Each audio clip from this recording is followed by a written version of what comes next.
नमस्कार। इस समय हम ऐसी शख्सियत के निवास स्थान पर हैं जिन्होंने 450 वर्ष पुरानी पद्माकर जी द्वारा लिखित पांडुलिपि बुंदेलखंड विश्वविद्यालय को भेंट की। मतलब इतने साल से वो धरोहर सहेज के रखे थे। आने वाली पीढ़ी उस धरोहर को देखे, समझे, जाने, इसके लिए उन्होंने विश्वविद्यालय को भेंट किया। इसके साथ ही आपको लोक भूषण की उपाधि से भी सम्मानित किया है उत्तर प्रदेश सरकार ने। और बुंदेलखंड की लोक कला के आप विशेषज्ञ हैं। जी हाँ, हम बात कर रहे हैं आदरणीय लोक भूषण पन्नालाल आसर जी की। आज जी आपका स्वागत है। नमस्कार सडोली जी।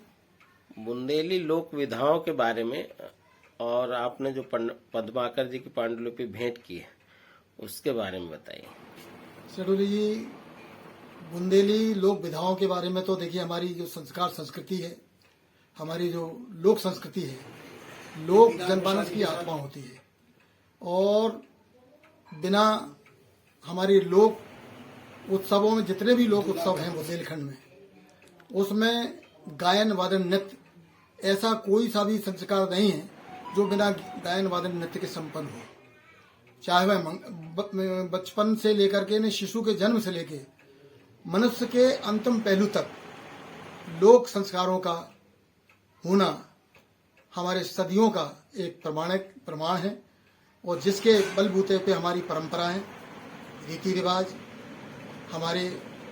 हमको अपने पूर्वजों से मिले हैं, हमसे आने वाली पीढ़ी लेगी।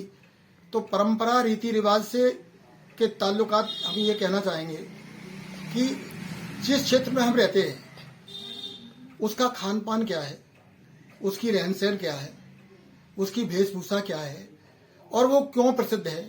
कितने तीर्थ क्षेत्र है जो पर्यटक के हिसाब से घूमे जा सकते हैं। यहाँ क्या ऐसी विशेष है जो बाहर से पर्यटक आए उन्हें वो खान पान अच्छा लगे। ऐसी क्या विशेष चीजें हैं जो यहाँ से वो प्राप्त करके जाएं। तो हमारा जो बुंदेलखंड क्षेत्र है, आर्थिक स्थिति से जरूर कमजोर है, लेकिन सांस्कृतिक और साहित्यिक धरोहर से बहुत संपन्न है। मुझे लगता है विश्व में बुंदेलखंड से ज्यादा धनी सांस्कृतिक और साहित्य संपदा में शायद कोई नहीं है। चाहे शुरू के लें, जगनिक काल से लेकर के, और आप मैत्री शरणगुप्त से लेकर के, आप डॉक्टर वृंदावनलाल वर्मा जी से लेकर के, तमाम ऐसे जो नाम हैं जो बुंदेलखंड क्षेत्र से, चाहे मुनि पाराशर हो, चाहे तुलसीदास जी हो, वेद व्यास हो, तमाम ऐसे ऋषि मुनि, भक्ति रस भी है, ओज भी है। चाहे अलाउदल को देखें आप, यहाँ ओज भी है, यहाँ वीर रस भी है।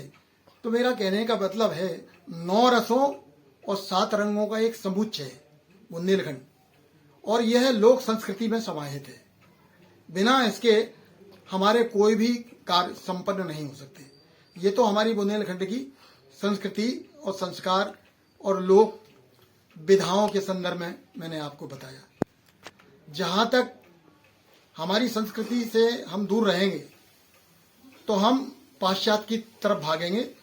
क्यों कि पाश्चात्य संस्कृति में और हमारी संस्कृति में इतना अंतर है कि हमारी संस्कृति में मर्यादा है, शिष्टाचार है, गुरु शिष्य परंपरा है, सीखने की ललक, सिखाने की ललक है।